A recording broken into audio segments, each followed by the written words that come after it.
اس کے چند جملے یہ ہیں: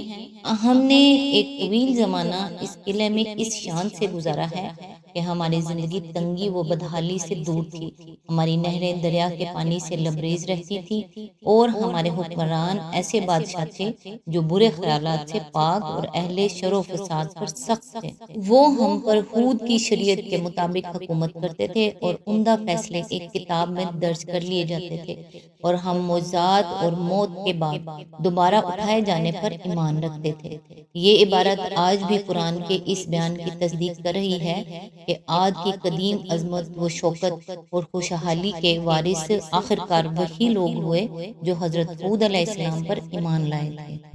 آیت نمبر 73: اور سمود کی طرف ہم نے ان کے بھائی صالح کو بھیجا، اس نے کہا: اے برادران قوم، اللہ کی بندگی کرو اور اس کے سوا تمہارا کوئی خدا نہیں ہے۔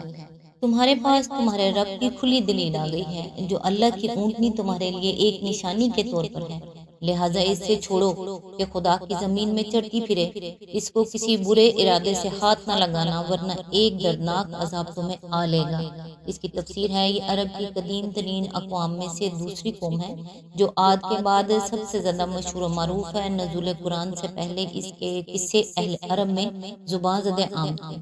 زمانہ جاہلیت کے اشعار اور خطبوں میں بکثرت اس کا ذکر ملتا ہے۔ اسیریا کے خطبات اور یونان اسکندریہ اور روم کے قدیمی مورخین اور جغرافیہ نویس بھی اس کا ذکر کرتے ہیں۔ مسیح علیہ السلام کی پیدائش سے کچھ عرصہ پہلے تک اس قوم کی کچھ بقایا موجود تھے، چنانچہ رومی مورخین کا بیان ہے کہ یہ لوگ رومن افواج میں بھرتی ہوئے اور نبطیوں کے خلاف لڑے جن سے ان کی دشمنی تھی۔ اس قوم کا مسکن شمالی مغرب عرب کا وہ علاقہ تھا جو آج بھی الحجر کے نام سے موسوم ہے۔ موجودہ زمانے میں مدینہ اور تبوک کے درمیان حجاز ریلوے پر ایک اسٹیشن پڑتا ہے جس سے مدائن صالح کہتے ہیں۔ یہی سمود کا صدر مقام تھا اور قدیم زمانہ میں حجر کہلاتا تھا۔ اب تک وہاں ہزاروں ایکڑ کے رقبے میں وہ سنگین عمارتیں موجود ہیں جن کو سمود کے لوگوں نے پہاڑوں میں تراش تراش کر بنایا تھا، اور اس شہر خموشہ کو دیکھ کر اندازہ کیا جاتا ہے کہ کسی وقت اس شہر کی آبادی 4-5 لاکھ سے کم نہ ہوگی۔ نزول قرآن کے زمانے میں حجاز کی تجارتی قافلے ان آثار قدیمہ کے درمیان سے گزرا کرتے تھے۔ نبی صلی اللہ علیہ وآلہ وسلم غزوہ تبوک کے موقع پر جب ادھر سے گزرے تو آپ نے مسلمانوں کو یہ آثار عبرت دکھائے اور وہ سبق دیا جو آثار قدیمہ سے ہر صاحب بصیرت انسان کو حاصل کرنا چاہیے۔ ایک جگہ آپ نے ایک کنویں کی نشاندہی کر کے بتایا کہ یہی وہ کنواں ہے جس سے حضرت صالح علیہ السلام کی اونٹنی پانی پیتی تھی، اور مسلمانوں کو ہدایت دی کہ صرف اسی کنویں سے پانی لینا،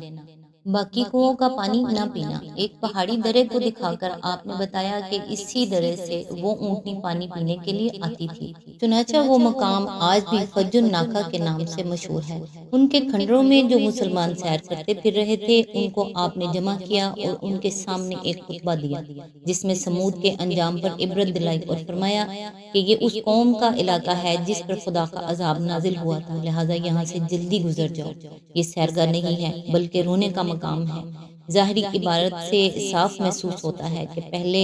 فقرے میں اللہ کی جس کھلی دلیل کا ذکر فرمایا گیا ہے اس سے مراد یہی اونٹنی ہے جسے اس دوسرے فقرے میں نشانی کے لفظ سے تعبیر کیا گیا ہے۔ سورہ شعراء آیت نمبر 154 اینڈ 158 میں تصریح ہے کہ سمود والوں نے خود ایک ایسی نشانی کا حضرت صالح سے مطالبہ کیا تھا جو ان کے معمور من اللہ ہونے پر کھلی دلیل ہو، اور اسی کے جواب میں حضرت صالح نے اونٹنی کو پیش کیا تھا۔ اس سے یہ بات تو قطعی طور پر ثابت ہو جاتی ہے کہ اونٹنی کا ظہور معجزے کے طور پر ہوا تھا، اور یہ اسی نوعیت کے معجزات میں سے تھا جو بعض انبیاء نے اپنی نبوت کے ثبوت میں منکرین کے مطالبے پر پیش کیے ہیں۔ نیز یہ بات بھی اس اونٹنی کے موجزانہ پیدائش پر دلیل ہے کہ حضرت صالح نے اسے پیش کر کے منکرین کو دھمکی دی کہ بس اب اس اونٹنی کی جان کے ساتھ تمہاری زندگی مولک ہے، یہ آزادانہ تمہاری زمینوں میں چرتی پھرے گی، ایک دن یہ اکیلی پانی پیے گی اور دوسرے دن پوری قوم کے جانور پیئیں گے، اور اگر تم نے اسے ہاتھ لگایا تو یک تم پر خدا کا عذاب ٹوٹ پڑے گا۔ ظاہر ہے کہ اس شان کے ساتھ وہی چیز پیش کی جا سکتی تھی جس کا غیر معمولی ہونا لوگوں نے اپنی آنکھوں سے دیکھ لیا ہو۔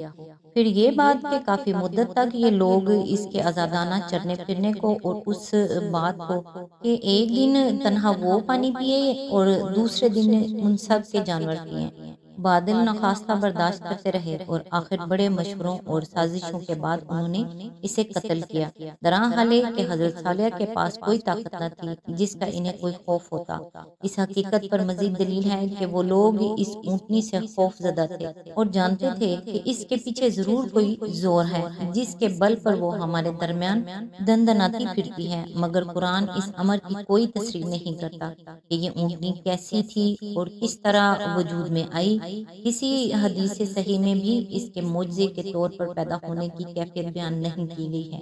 اس لیے ان روایات کو تسلیم کرنا کچھ ضروری نہیں جو مفسرین نے ان کی کیفیت پیدائش کے متعلق نقل کی ہیں، لیکن یہ بات کہ وہ کسی نہ کسی طور پر معجزے کی حیثیت رکھتی تھی قرآن سے ثابت ہے۔ آج تک کے لیے بس اتنا ہی، نیکسٹ انشاءاللہ آیت نمبر 74 سے سٹارٹ کریں گے، تب تک کے لیے دعاؤں میں یاد رکھیے گا۔ اللہ حافظ۔